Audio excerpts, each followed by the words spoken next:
por definição, é o contrário de timidez. É o contrário da pessoa ter vergonha. Do que estamos falando é da pessoa que tem coragem.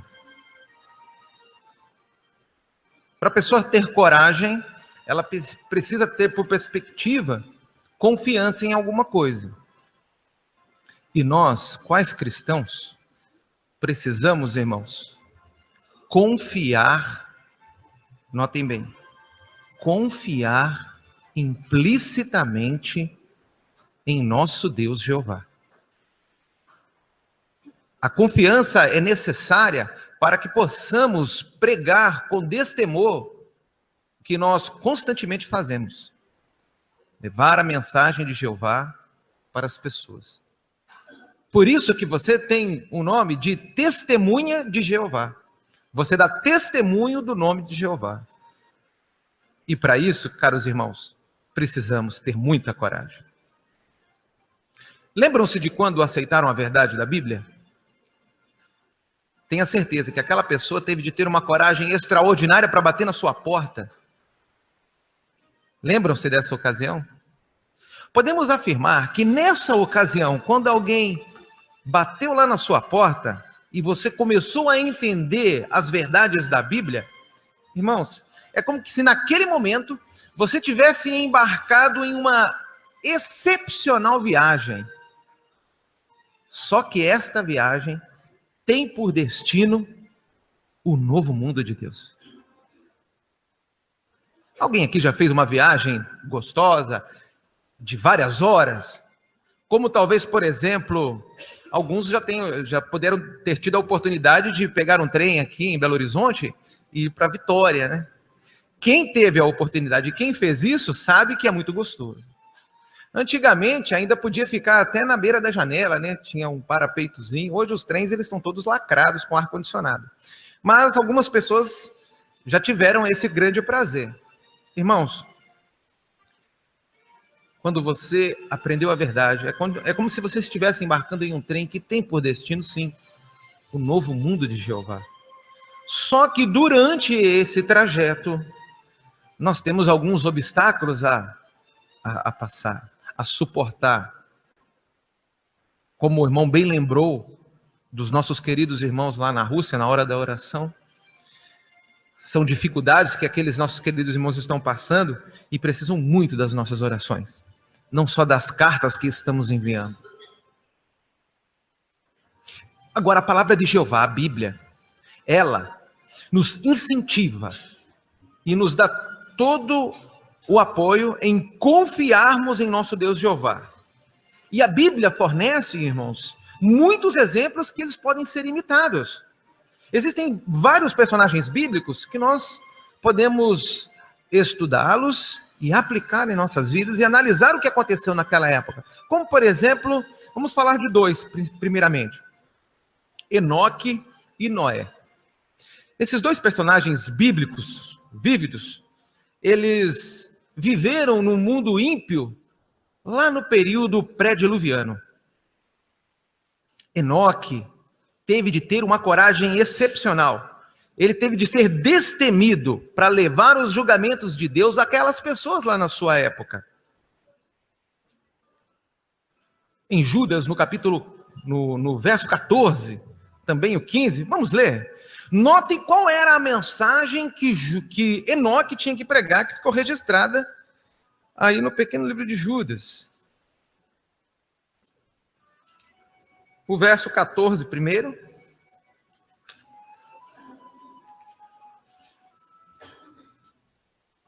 Diz assim: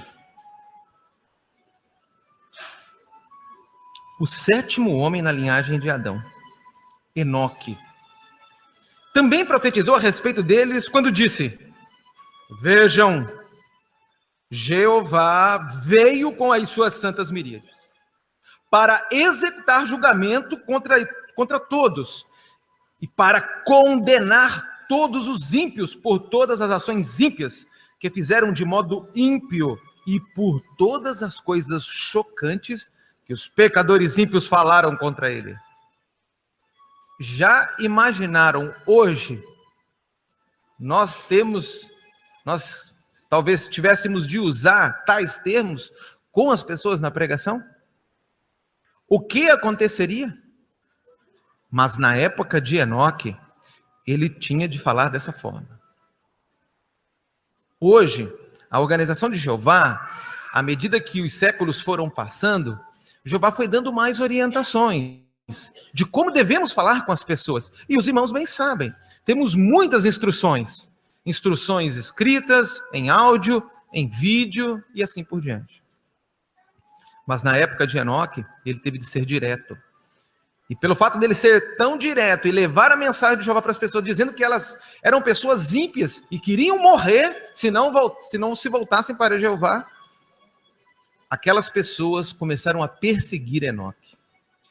A perseguição foi tanta, as dificuldades foram tantas, e a coragem de Enoque teve de ser tanta, que Jeová teve de tirar Enoque do cenário mundial naquela ocasião. Ele foi mudado para outro lugar, diz a Bíblia. Então hoje, irmãos, as boas novas são mais fáceis de se pregar. Por isso que ela é a mensagem mais importante que existe na atualidade. Mas a mensagem de Enoque não ficou assim no ar, simplesmente porque ele teve de ser transferido pelo poder de Jeová. Passado algum tempo, passado um bom tempo, por assim dizer, a mensagem dele se cumpriu com o seu bisneto, Noé. Na época de Noé, que era bisneto de Enoque. Noé empreendeu então fielmente um grande projeto de construção e estava alertando todas aquelas pessoas a respeito do então dilúvio. Foi fácil para Noé também pregar naquela ocasião? Ele não era nenhum engenheiro naval. Não tinha instrução nenhuma em construir embarcações. Nem sabia como fazer. Mas Jeová o orientou com plantas arquitetônicas de maneira simples para que ele pudesse construir algo que fosse grande e resistente. E impermeável, né? O trabalho de construir aquela arca levou décadas. E nesse meio tempo, ele levava a mensagem, ele proclamava destemidamente, né? Além do grande projeto de construção, ele tinha que alertar aquelas pessoas. E foi bem sucedido. Tanto ele quanto a sua família foram salvos. É lógico, a grande maioria das pessoas não aceitou. Mas imaginem, a mensagem de Jeová para aquelas pessoas era incomum. Aí nós lembramos, como é incomum também para as pessoas hoje, dizer que este sistema irá acabar e vai ser mudado por um novo, pelo reino de Deus. As pessoas não aceitam. O que Jesus nos ensinou, pedindo que o reino venha, o governo de hoje, e as pessoas de hoje, na sua grande maioria, não aceitam. Já imaginaram ter de chegar na porta de uma pessoa, bater, e de repente sair um gigante, que a cabeça dele quase que relava aí nessa televisão que está no meio do salão? Essa era a mensagem que Noé tinha de falar. Esse era o tipo de pessoa que Noé às vezes encontrava. O pior ainda é quando encontrava o pai do Nefilim. Quem era? Um demônio transformado em gente. Será que era fácil, irmãos? Não era. Por isso, caros irmãos, a mensagem de Jeová hoje, a pregação hoje, por mais perseguição que tenha, é mais fácil. Estamos tirando tempo para isso, o tempo necessário. Estou dando o meu melhor para Jeová nesse sentido. Um outro personagem bíblico que também se destacou foi Moisés. Ele teve de ter muita coragem em levar os julgamentos de Deus para a pessoa, simplesmente para a pessoa mais importante da sua época, o faraó do Egito. A pessoa que dominava o mundo lá naquela época, por assim dizer. Ele confiou em Jeová. E a Bíblia diz que repetidas vezes ele declarou corajosamente os julgamentos de Deus diante de Faraó. Ele confiou em Jeová. Será que nós hoje conseguimos de uma maneira simples e fácil chegar em uma autoridade aqui da nossa cidade e conversar com ele a hora que desejarmos? É difícil, não é? E a Bíblia diz que Moisés, repetidas vezes, foi ter com Faraó. Exigia coragem. A princípio ele ficou meio temeroso, mas confiou em Jeová e cumpriu sua designação. São vários os exemplos bíblicos, irmãos, que nos mostram coragem, como por exemplo a de Davi e Daniel. Esses, desde jovens, foram fiéis a Jeová, passaram por dificuldades, cometeram erros, mas se arrependeram, como no caso de Davi, e continuou a ser fiel a Jeová até o fim de sua vida. Davi teve de enfrentar urso, leão. Daniel teve de jovenzinho de ser levado de sua terra natal para uma terra estrangeira, um lugar que ele não conhecia, enfrentar situações que provariam a sua fé, até na questão de alimentação. Mas eles foram fiéis. E quando idosos, continuaram fiéis. No caso de Daniel, teve de tomar a decisão: ou eu oro a Jeová, ou vou ser lançado num fosso cheio de leões. E foi o que aconteceu. Mas a confiança que ele tinha em Jeová o preservou e deixou como exemplo para nós. Jeová abençoou a posição firme e corajosa dessas pessoas diante de ameaças, de situações que pareciam esmagadoras e sem saída. Então, se passarmos por alguma provação hoje, irmãos, não temam. Não temos que hoje de enfrentar gigantes terríveis, maldosos, demônios, leões literais, nem ter de ser jogado em um lugar cheio dessas feras. Então faça o seu melhor, caro irmão. Amanhã de manhã, quando você for à pregação, lembre-se que você está dando o seu melhor para Jeová. E por ocasião de entregarmos o convite da comemoração, vamos estar convidando as pessoas para o dia mais importante de 2017. Sim, o dia mais importante desse ano vai ser o dia 11 de abril. E as pessoas terão a oportunidade de entender essa data. E da onde se procedeu todas aquelas informações que eles irão escutar. Jesus Cristo é o nosso maior exemplo de coragem. Ele não se acovardou diante de Satanás e dos seus agentes. De maneira corajosa, ele rejeitou o diabo, denunciou os fariseus hipócritas lá na época dele e honrou a Jeová de maneira fantástica.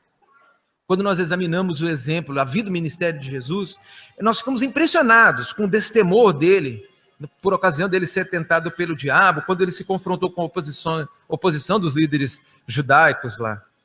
Com a força de Jeová, Jesus, ele foi inabalável. Pouco antes da sua morte, ele disse aos seus discípulos: no mundo tereis tribulação, mas tenham coragem, eu venci o mundo, disse ele. Se os discípulos de Jesus, então, seguissem o exemplo dele, também seriam vencedores. Mas teriam de ter o quê? Coragem para enfrentar qualquer situação provadora. Então, irmãos, ao pregarmos a mensagem de Jeová, vamos nos lembrar dessas ocasiões. Jeová nos dá muitos motivos para nós confiarmos nele implicitamente. Suas obras, sua palavra Bíblia, tudo isso constitui uma base para confiarmos em Jeová. Porque Jeová é uma altura protetora. Notem como a Bíblia descreve o nosso querido Deus Jeová, registrado em Deuteronômio. Vamos ler? Capítulo 32.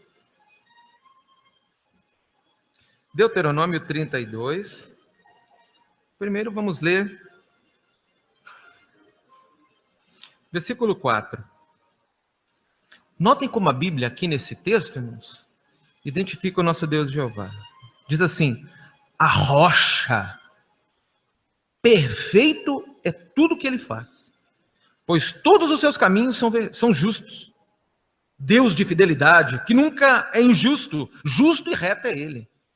Então vale a pena nós confiarmos num Deus desse porte, o nosso soberano Deus Jeová. Ele é como uma rocha protetora.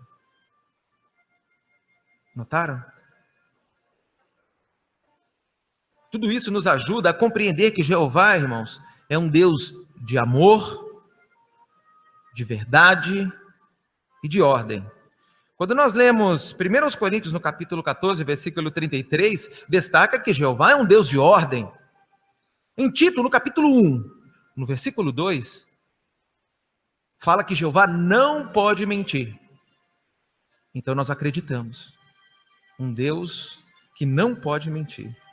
E em 1 João 4, no verso 16, fala do amor sublime de Jeová. Então essas qualidades nos dão ainda mais confiança. E o resgate, que nós estávamos falando, que vai ser lembrado esse ano do dia 11 de abril, e a ressurreição de Jesus, são as garantias de que Jeová se importa com os seus servos. Que Jeová, ele está olhando para os seus servos aqui na terra e não os esquecerá. Por isso, irmãos, nós precisamos confiar constantemente em Jeová, porque o resgate de Cristo é o melhor motivo para confiarmos em Deus. Como é maravilhoso que Deus tenha aí, então, enviado o seu próprio Filho, unigênito, para morrer como resgate por nós. E o resgate é de fato poderoso. Cobre os pecados de toda a humanidade que se arrependem, né, e que recorrem a Jeová com um coração honesto. E parte do processo do pagamento do resgate foi a ressurreição de Jesus. Esse milagre, confirmado por centenas de testemunhas oculares, é mais um motivo para confiarmos em Jeová. É uma garantia de que as nossas esperanças, elas nunca serão frustradas. E é bom saber disso. Por isso, a palavra de Deus predisse que nessa época, os dias finais, haveria uma fraternidade internacional, adorando a Jeová no seu templo espiritual. Só para se ter uma ideia, irmãos, nunca houve tantas pessoas atarefadas com o trabalho, com a adoração verdadeira, com a adoração pura, como aqueles que estudam a Bíblia têm feito ultimamente. No último ano de serviço, nós podemos ter tido a grande oportunidade de participar e deixar os nossos dados junto com os dados mundiais. O total de horas, irmãos, de pregação que nós fizemos, que está no anuário deste ano, ele diz que nós fizemos mais de 1.983.763.754 horas de pregação. E fiquem felizes de saber que esse número está aí, 754 horas, né? Junto com esses 1 bilhão, faz parte também dos dados da congregação Caiçara. Os dados de vocês estão aqui nessa cifra, irmãos. Então fiquem felizes de saber que Jeová não esquece de cada um de nós. São mais de 10 milhões de estudos bíblicos dirigidos mensalmente. É mais que o número de publicador no mundo. Por isso, nós somos muito gratos ao nosso Deus Jeová. A fartura de alimento espiritual, a boa condição de nosso coração, que foram profetizados, elas estão em vívido contraste com o que o mundo aí fora vive. Porque o mundo aí fora está destituído de espiritualidade. Eles acham que tem espiritualidade. De acordo com o que a Bíblia menciona, nós sabemos que não. E a fartura de alimento espiritual e essa boa condição de coração, ela deixa o diabo enfurecido. Ele não gosta desse nosso trabalho, que nós avisemos as pessoas. Mas temos total evidência de que temos o apoio de Jeová. E o modo como nós reagimos quando sofremos perseguição está de acordo com os ensinos bíblicos. Lá em 1 Pedro, no capítulo 4, versículo 13, nos mostra que iríamos por passar situações difíceis. A Bíblia menciona ali que se nós, então, estivermos sendo desonrados por causa do nome de Cristo, menciona nesse texto que nós temos que ser pessoas felizes. Nesse momento somos felizes, porque o Espírito de glória, sim, o Espírito de Deus, do nosso Deus Jeová, irmão, naquele momento da perseguição, o Espírito de Jeová está repousando sobre você. É o que 1 Pedro 4, versículo 13 e 14 diz. Então nós temos a proteção do nosso Deus Jeová, quando nós somos sinceros, obedecemos as instruções dele e fazemos as coisas de maneira correta. Temos essa alegria de saber disso. É necessário termos fé e coragem para lidarmos com a hostilidade que esse mundo nos impõe. Não precisamos ir longe para ver pessoas zombarem de nós, falarem mal do testemunho que damos. E quando nós lemos o nosso anuário, ou analisamos o site jw.org, recebemos notícias de queridos irmãos nossos em outros países que estão passando por perseguição. Como os irmãos bem sabem, o nosso foco na última semana está voltado lá para os nossos amados irmãos russos, que estão passando por uma situação muito, muito delicada. Devemos orar em prol desses nossos queridos irmãos. Jesus profetizou que seríamos alvo desse ódio que nós estamos notando da época em que estamos vivendo. Trata-se, irmãos, de uma manifestação de hostilidade contra o descendente. O objetivo do diabo é atacar a parte celestial da organização de Jeová. E eles querem afetar aqui na terra os queridos irmãos ungidos. Afetando eles, afeta diretamente também a nós, porque nós recebemos o alimento espiritual do escravo fiel e prudente, que faz parte dele. Vivemos na época em que se cumpre a palavra profética a respeito dos ataques à soberania de Jeová e do seu reino, do seu governo mediante o reino messiânico, o reino de Cristo. Lá em Apocalipse, no capítulo 12, versículo 17, lembram-se desse texto? Vamos recordar? Abram, por favor. Apocalipse 12.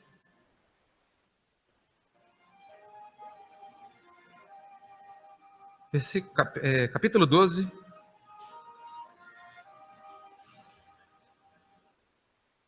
Notem o versículo 10 primeiro.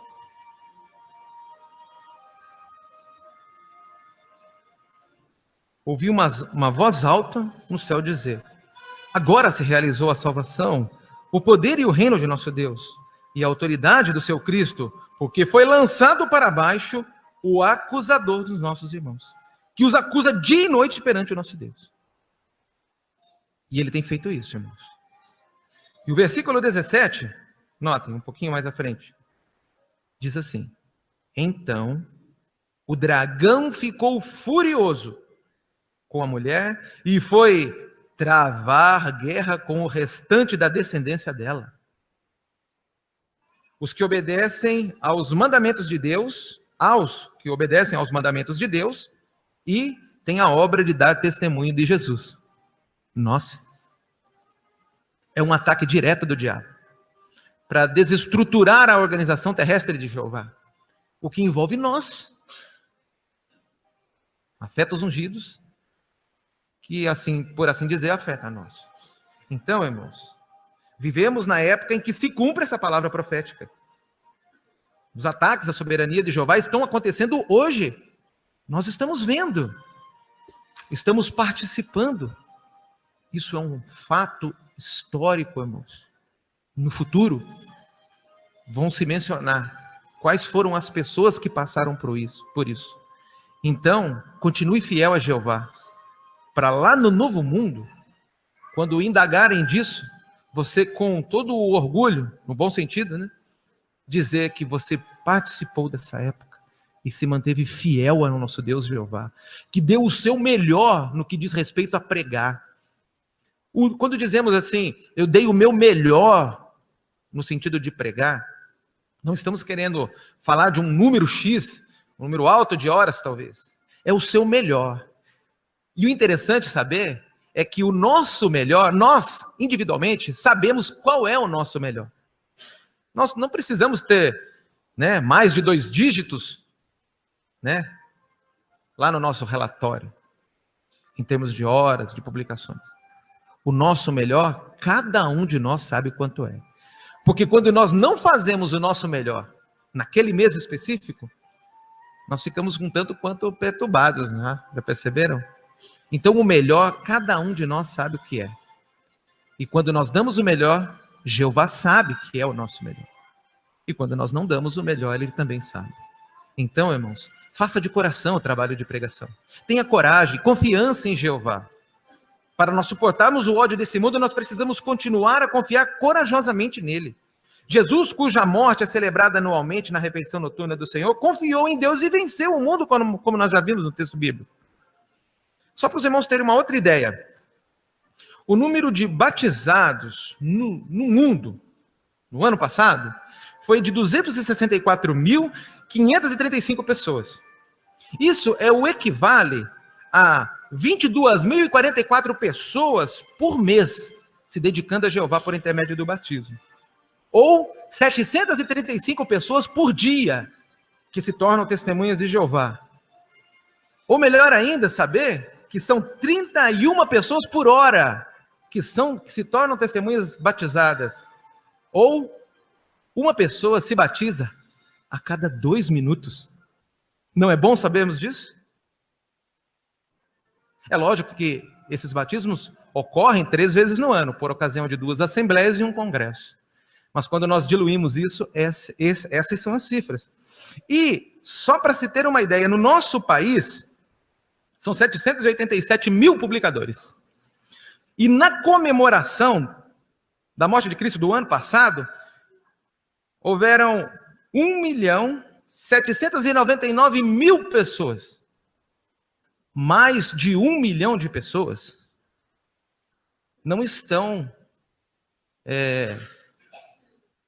conosco todos os dias. Quem são essas pessoas? Essas pessoas são os nossos queridos e amados estudantes, alguns que ainda não vêm no salão. São aqueles nossos queridos irmãos que aparecem só nessa época. São os nossos convidados que nós entregamos os convites. Então, irmãos, temos muito trabalho a fazer quando nós analisamos isso. Se esse 1 milhão de pessoas vierem para o Salão do Reino, nós mais que dobramos o número de publicador. E o que dizer do trabalho que fazemos todos os dias, das pessoas que precisamos ainda então avisar? Temos bastante para fazer, não é, irmãos? Precisamos ter total confiança na palavra de Jeová. Nossa luta, ela é espiritual, não física. Os verdadeiros cristãos não prejudicam outros. Reconhecem que a vingança só pertence a Deus e não ao homem. Portanto, irmãos, continuemos a ser um povo pacífico, submisso, obediente aos governos humanos, independente de onde moramos. De modo como nós faremos e continuaremos a fazer todo esforço para viver de modo sossegado e pacífico. Nós precisamos continuar essa nossa viagem para o novo mundo, aquela que mencionamos no início. Por quê? Porque só assim nós chegaremos ao destino. Quando nós embarcamos nessa viagem, quando nós aceitamos a verdade, nós encontramos de imediato pessoas que acreditávamos que fariam a viagem conosco até o fim do sistema, até o fim.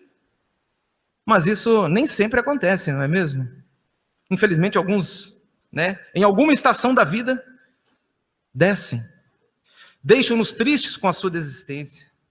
Mas isso não impede que, nas paradas, embarquem durante a viagem, outras pessoas interessantes, algumas talvez que se tornarão especiais para nós, irmãos, irmãs, amigos, amigas.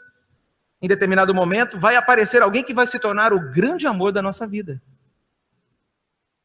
No trem existe, que vai fazendo essa viagem, existe um problema inevitável chamado morte, que de vez em quando obriga alguém a descer inesperadamente e interromper a sua viagem.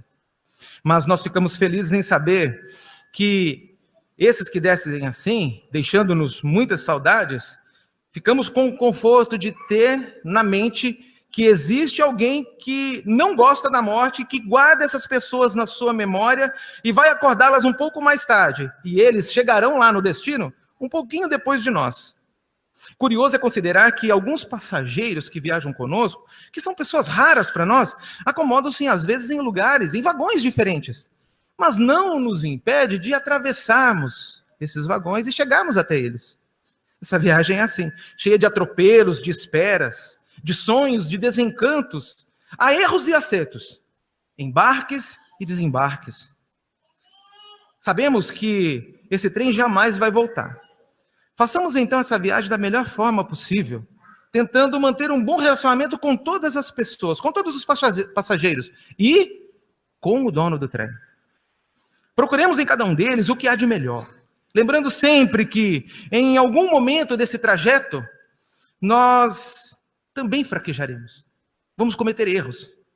E quão bom será ter alguém que nos entenda e que nos ajude naquele momento difícil. Agora mesmo, nesse momento, o trem vai fazer uma parada para que embarquem e desembarquem mais pessoas. À medida que a velocidade vai diminuindo, a minha expectativa aumenta. Quem sairá? Quem entrará? O grande desafio é permanecer no trem até o fim da viagem. E fico pensando, como é triste ver alguns descer, ficar sozinhos ao longo da viagem e perdidos na escuridão da noite, separados de alguns tão bons amigos e muitas vezes do seu grande amor. Tudo isso parece ser muito doloroso e às vezes é. Por isso, agarremos-nos à determinação de nunca abandonar esse trem. Queremos ter a confiança de ver ele chegar e com ele as pessoas que nós mais amamos na vida. Por isso, agora, queridos irmãos, é o tempo para provarmos nossa fé, para sermos corajosos, não ter medo do homem. Façamos o máximo para participar na obra de dar testemunho em toda a terra, até então, o momento em que ela seja concluída. Você, tenha certeza, estará entre essas pessoas. Por isso, guarde bem o seu assento e oremos para que, como fraternidade mundial, sejamos corajosos e continuemos a confiar plenamente em Jeová, o dono do trem. E, quando ele chegar, talvez você ouça com aquele sorriso de aprovação de Jeová e de Jesus, dizendo: querido filho, que bom você ter ficado comigo até o fim. Tudo isso tornou essa nossa viagem muito mais agradável.